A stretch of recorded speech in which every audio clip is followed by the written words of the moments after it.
Hi, kindergarten families. Welcome to room 3. If you haven't been here yet, this is the entryway where you will see artwork highlighted or class thinking, usually inspired by books or other provocations that we've talked about in class.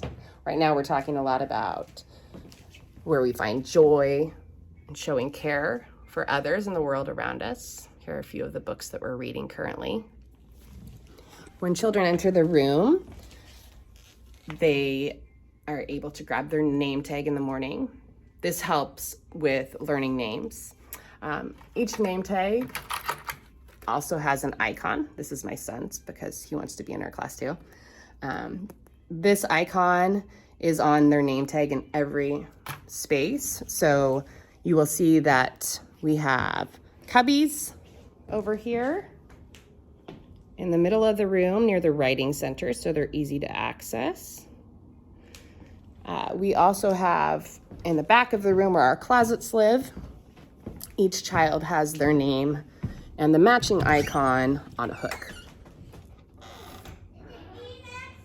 You will see lots of materials up there that are stored away because we grab out materials that we are using and put them out. And if they're not out, then kids ask permission before they grab them. Here is our dramatic play area and also a wonderful spot for reading and learning.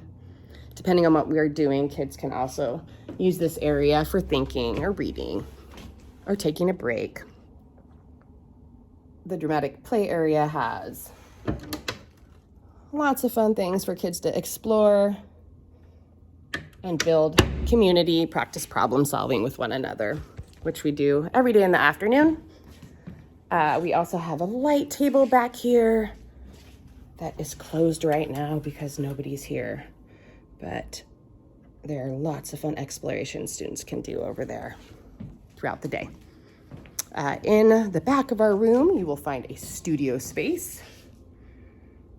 In our studio space, there's usually something out in the morning on this table. And then we have a small studio table that also has a material out for students to explore.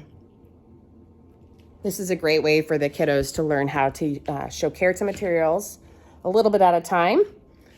In our writing center in the middle of the room, you will see that there are materials that they can access at all times without asking, as long as it's a great time for doing that. And these are things that the students have already learned to use responsibly. Markers have been on there, but we're learning that some kids just don't have experience with those yet. So we have those in more controlled environment while we're learning about them. And then eventually more things will live out in these spaces.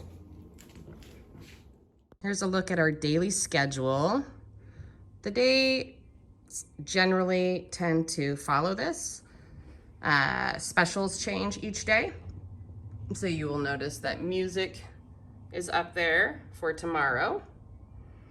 And then we have a little spot where kids can keep track and look forward to the specials for the other days. Right up above that, you will see that we have 2 jobs each day in our class. So children, 2 kids get to do it every day, and then we'll switch the following day. And that is the teacher's assistant.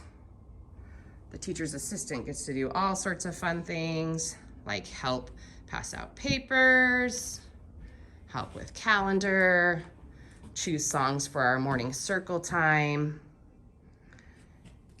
run errands, and things like that. That role will change over time as the students become more familiar with the space and have built stamina.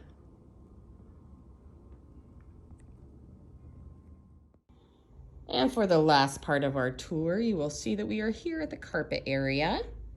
These are called spot dots.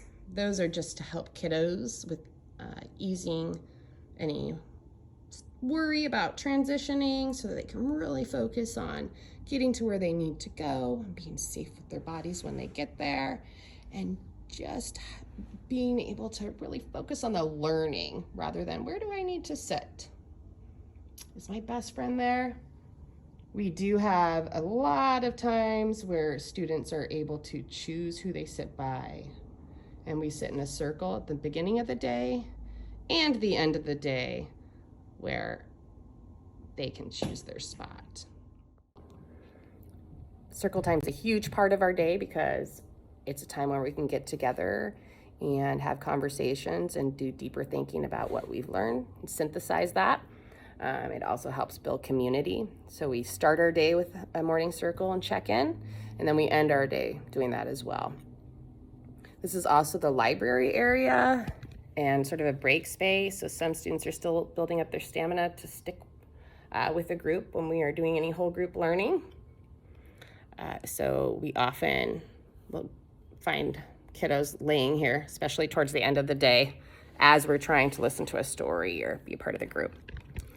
Other than that, please look forward to a newsletter. It will be there. I'm hoping to send one weekly, but it might be closer to bi-weekly with the way things are going. My phone number is 503-927-8155.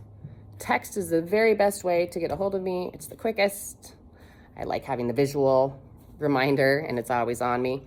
You can also call me, and email also works. It is brownab@parkrose.k12.or.us. I look forward to meeting each and every one of you and getting to know your families throughout the year. If you have a picture of you and your family that you can send in with your child, or you could also email it to me and I can print it out here at school, that would be wonderful. We'd like to bring more of our families' cultures into our classroom culture, bringing us together. So if you have one, we'd appreciate it. Thank you so much, and have a wonderful night. Take care.